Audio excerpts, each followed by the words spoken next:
জামাত ইসলাম যারা করছেন, আপনার জীবনের টার্গেট থাকা লাগবে কি করে এই দেশে আল্লাহর দ্বীন কায়েম হয়। এটা যদি না করে কেউ অন্য লাইনে হাঁটে, বুঝতে হবে ওটা ভণ্ড। তাবলীগ যারা করছেন করেন, 1 চিল্লা 2 চিল্লা 3 চিল্লা না, জীবন চিল্লায় চলে যান, অসুবিধা নেই, কিন্তু আপনার জীবনের টার্গেট থাকা লাগবে দেশের দ্বীন কি করে কায়েম হয়। দ্বীনের জন্যই সব নবীকে আল্লাহ পাঠিয়েছিলেন। জামাত ইসলাম যারা করছেন, আপনার জীবনের টার্গেট থাকা লাগবে কি করে এই দেশে আল্লাহর দ্বীন কায়েম হয়। এটা যদি না করে কেউ অন্য লাইনে হাঁটে, বুঝতে হবে ওটা ভণ্ড। সূরা শুরার 13 নম্বর আয়াত তার দলিল, শারআ লাকুম মিনাদ-দীনি মা ওয়াসসা বিহি নূহা ওয়াল্লাযী আওহাইনা ইলাইকা ইলা আখিরি আয়াত। এখানে 4 জন বড় বড় নবীর নাম আছে। হযরত নূহ আলাইহিস সালাম, মুসা আলাইহিস সালাম, ইব্রাহিম আলাইহিস সালাম, ঈসা আলাইহিস সালাম। হে নবী, আপনাকেও আমি বললাম আনাকিমুদ্দিন, আপনি দ্বীন কায়েম করেন। এ বিষয়ে কোনো মতপার্থক্য, কোনো ফতোয়াবাজি বলেন বলেন। নামাজ পড়া যেমন ফরজ মনে করেন, সামনে রোজা, রোজা রাখা যেমন ফরজ মনে করেন, দ্বীন কায়েম করা আপনাকে ফরজ মনে করা লাগবে। কারো ভেতরে যদি আকাঙ্ক্ষা না থাকে যে দ্বীন কায়েম হোক, নবীজি বলেন সে মরবে, কিন্তু মুনাফিক হয়ে মরবে। বাংলাদেশে এখন এই ধরনের লোক দিন দিন বেড়ে যাচ্ছে। আরে ভাই, আপনি তো মুনাফিক হয়ে মরছেন, আপনি নামাজ দিয়ে কি করবেন, রোজা দিয়ে কি করবেন? দ্বীন কায়েম করার জন্য আমি শহীদ হতে হলেও হব, এরকম কামনা যদি কারো ভেতরে তৈরি না হয়, ও মারা যাওয়ার সময় ঈমান নিয়ে মরা কঠিন, মুনাফিক হয়ে মরবে। আল্লাহ আমাদেরকে সহজ কথাটা বোঝার তৌফিক দেন, বলেন আমিন। দুনিয়ার যত নবীকে আল্লাহ মুজিজা দিলেন, তাদের মুজিজা তাদের জীবদ্দশা পর্যন্ত ছিল। জীবন শেষ, মুজিজার কার্যকারিতা শেষ হয়ে গেছে। কিন্তু আমাদের নবী মুহাম্মদুর রাসূলুল্লাহর এই মুজিজা জীবন শেষ হওয়ার পরও এখনো শেষ হয়নি।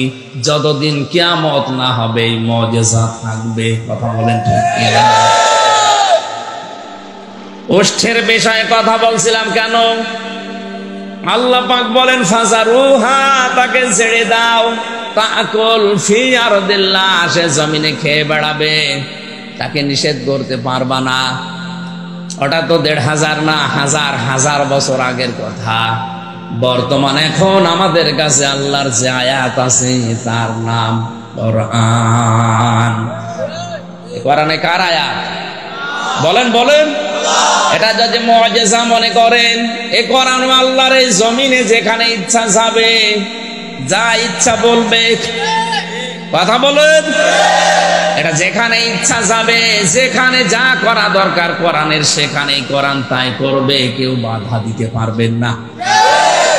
খারাপ ইচ্ছা নিয়ে, উদ্দেশ্য নিয়ে এর কাছে কেউ আসেন, আল্লাহ কিন্তু ছাড়বে না। ফায়াখুযাকুম আযাবুন আলীম, ওদেরকে যেমন গ্রাস করেছিল আমাদেরকেও করবে। সুতরাং আল্লাহর এই মুজিজা নবীর মাধ্যমে আমরা যেটা পেয়েছি, আমাদের দায়িত্ব 96 ভাগে মুসলমানের দেশে এটা ওপেন করে দেওয়া। যেখানে ইচ্ছা যাবে, যা ইচ্ছা বলবে, যা ইচ্ছা করবে। কারণ পৃথিবী বানিয়েছেন আল্লাহ, লাহুল খালকু ওয়াল আমরু, বানিয়েছি আমি, এটাকে আইনও চলবে আমি আল্লাহর। আল্লাহর নিদর্শন, নবীজির এই শ্রেষ্ঠ মুজিজা, একে যদি মর্যাদা মূল্য দিতে চায়, শুধু পড়ে সোমা খেয়ে মাথার উপরে রেখে দিলেই হবে না। এটা নিয়ে যাওয়া লাগবে, 500 আইন আছে, এর 500 আইন নিয়ে যাওয়া লাগবে আমাদের একেবারে উপরে। কথা বলে না কেন? ছোট্ট কথা বলছি, দুনিয়ায় যত নবী এসেছিল, প্রতিটি নবীর ভেতরে হয়তো মাসলা মাসাইল কিছু শরীয়তে কম বেশি ছিল, কিন্তু আদম থেকে মুহাম্মদুর রাসূলুল্লাহ পর্যন্ত একটা বিষয় সবাই একমত ছিল, আন আকিমুদ্দিন, দ্বীন কায়েম করা লাগবে। ওয়ালা তাতাফাররাকু ফি, এখানে কোনো মতপার্থক্য দলাদলি, এখানে কোনো ফতোয়াবাজি চলবে না। সুতরাং এই দেশে যারা পীর সাহেব আছেন, আপনি করেন দরবার, হাজার হাজার মুরিদ তৈরি করেন, কোনো অসুবিধা নেই, কিন্তু আপনার জীবনের টার্গেট থাকা লাগবে কি করে ইসলাম এদেশে কায়েম করা লাগে। যদি এই কর্মসূচি নিয়ে আপনি না তৈরি হন, না গিয়ে আসেন, বুঝতে হবে ও দরবার ভণ্ডের দরবার।